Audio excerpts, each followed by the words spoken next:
Voilà, nous allons nous mettre en route pour Russie 2018, la Coupe du Monde. Ça s'approche à grands pas. Nous sommes qu'à moins de 4 mois désormais pour ce grand rendez-vous mondial. Mais déjà, nous, on attend cette première conférence de presse d'Aliou Cissé après la qualification du Sénégal pour cette Coupe du Monde.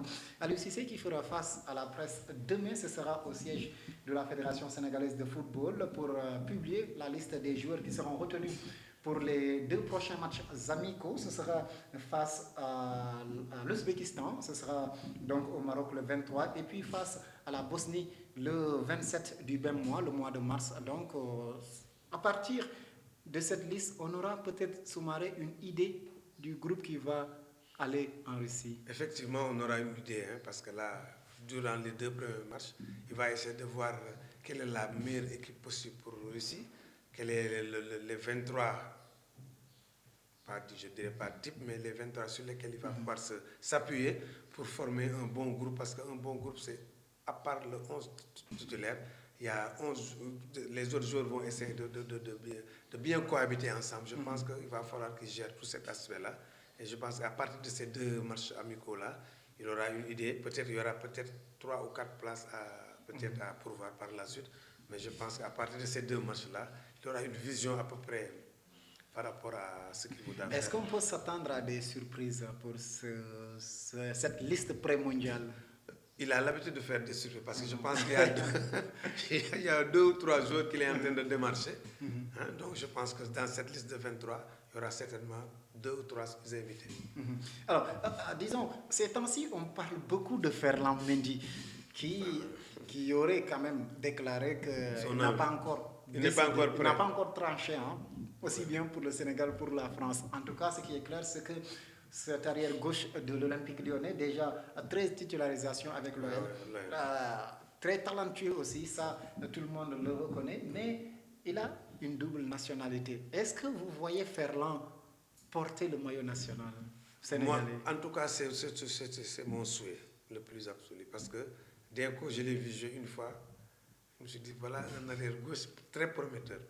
Et actuellement, au niveau du Sénégal, on n'a pas un titulaire type à ce poste. Un arrière-gauche type, parce que Sabali est droitier. Sabali, vous allez voir, parce que lui, c'est un droitier naturel. S'il va jouer la Coupe du Monde au poste de l'arrière-gauche, sur le plan offensif, on aura des lacunes côté gauche, parce qu'un arrière-gauche, quand il va monter sur certaines actions, il va falloir faire des centres en mouvement et des centres instantanés. Ça, il faut être un bon gaucher pour le faire. Ou bien un droitier qui a longtemps travaillé son pied gauche pour faire ces centres-là. Lui, ce n'est pas son cas. Il vient en dépannage. Et quand vous venez en dépannage, un dépannage, c'est un dépannage.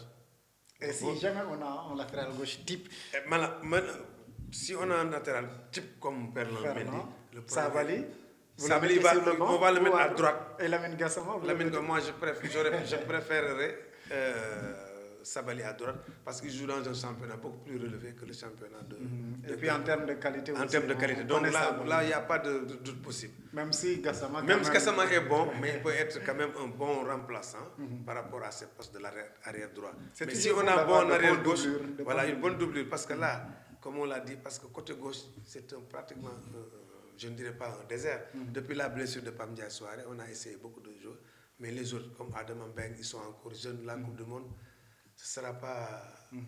Et puis Adam Mbeng, attention, il est dans une blessure. Voilà, je sais, mais il revient de blessure, mais il y a un moment, il était présenté à ce poste-là. Donc il y a 6 qui n'ont pas fait les affaires. Donc Adam Mbeng est venu en force. Malheureusement, il est blessé.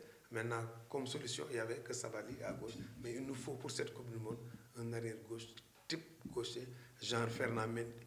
Mais lui, il est en train de douter, je le comprends, parce qu'aussi, le même problème qui se pose au niveau de l'équipe nationale du Sénégal se pose en France.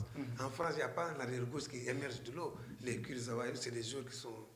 Depuis le départ, depuis la retraite de Evra, il n'y a personne qui s'impose. Donc ce garçon-là, il s'est dit que peut-être il y a un coup... Il y a une chance côté. Voilà, donc il est en train d'hésiter. Mais s'il y avait un très bon arrière-gauche en France, il aurait sauté sur l'occasion pour venir. Surtout avec cette Coupe du Monde. Voilà. D'autres l'ont fait en tout cas, comme Diafara. On sait ce qui se passe dans la tête des joueurs. Voilà. En tout cas, pour cette liste, c'est quasi certain que Karambod ne sera pas là. Il est toujours blessé. Voilà, donc c'est pour cela que je disais tout à l'heure qu'il y aura certainement des invités surprises. Karamboy, tout le monde sait que s'il est en bonne santé, il va en Russie, il n'y a pas de souci. On peut s'attendre à Un retour de Djilabodji. J'ai parlé tout à l'heure d'invité surprise, donc certainement il y aura un invité surprise par rapport à ce poste d'axe central. Et il va essayer de voir ce que ça va donner. Il y aura certainement soit du nouveau ou bien un retour. Parmi les blessés, il y a aussi Mambiram Diouf qui est blessé. Lui, c'est vrai qu'il a été absent depuis quelques temps dans la tanière. Déjà, cette blessure l'écarte complètement. Et lui, cette blessure ne vient pas à un bon moment. Déjà, il luttait pour faire partie des 23. Maintenant, avec cette blessure-là, ça facilite la vie à lui. Donc, ce cramponné, c'est ça pour dire qu'il est blessé. Ça, c'est clair. Alors, parmi aussi les joueurs qui sont en convalescence, il y a aussi Saliou Ciss qui subit une opération. Donc, lui aussi, il ne sera pas peut-être de la partie. Donc, on peut s'attendre à beaucoup de changements. Non, parce que par rapport à on avait dit entre 2-3 invités surprises. Je pense qu'on va avoir des surprises par rapport à ces blessures-là. Et par rapport aussi à l'intégration de certains jeunes joueurs binationaux qui vont vouloir aussi défendre les couleurs du Sénégal pour la Russie. Alors, on parlait d'Adam tout à l'heure, mais il y a aussi le cas de Moussa Ouagé, ce jeune.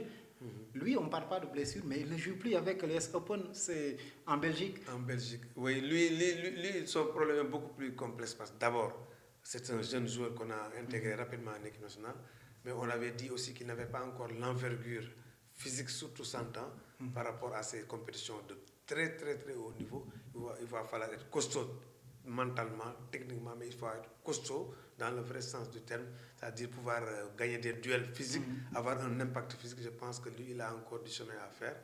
D'autant plus que maintenant, il est relégué sur le banc au niveau de son club.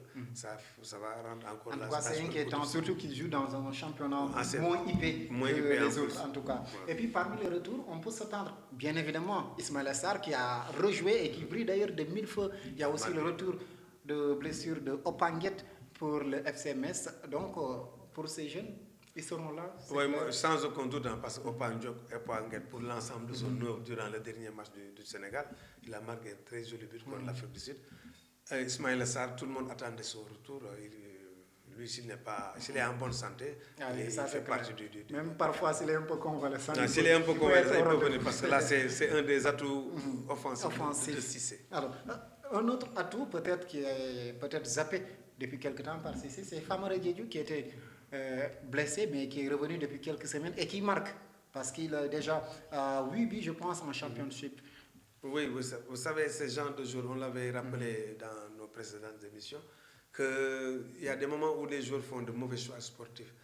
Quand vous êtes dans une année de Coupe du Monde, il vaut mieux jouer la stabilité et la visibilité. Mais il a fait ce transfert l'année dernière, c'était pas oui, mais on est à une année de la Coupe du Monde. Parce que vous avez fait ce choix-là, s'il n'est pas titulaire ou s'il se blesse, tout de suite il est aux oubliettes. Par contre, en France, il était titulaire à Angers, il marquait des buts. C'était visible. Parce qu'après la Coupe du Monde, vous pouvez vendre votre image, vous pouvez multiplier par 10 votre... C'est vrai qu'il faut être un bon calculateur. Voilà, parce qu'il faut bien calculer. Hein, parce que vous savez, en football, ça va très vite. Vous pouvez être très bien tout de suite et tout de suite passer à la trappe facilement aussi.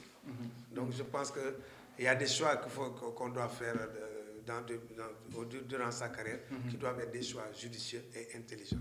Alors, parmi ces retours, il y a aussi Keita Baldé qui est quand même juste de retour de blessure. Il était sur le banc même lors du match de l'AS Monaco le week-end dernier. Lui aussi, sauf son petit problème avec Aliou Cissé, on se rappelle la dernière fois, mais il est très fort probable qu'il soit là aussi. Absolument, parce qu'actuellement, il est en train de faire un très bon championnat. Tout ce qu'on pouvait lui reprocher, c'est peut-être son caractère. Mais je pense que l'entraîneur lui a rappelé que c'était lui le patron. Il n'y avait qu'un seul patron et c'est lui. Et je pense que s'il a envie d'aller à la Coupe du Monde, il va falloir je ne dirais pas qu'il fasse profit bas, mais qu'il va falloir qu'il rentre dans et puis qu'il accepte de se fondre dans cette discipline-là qui sera certainement librement consentie.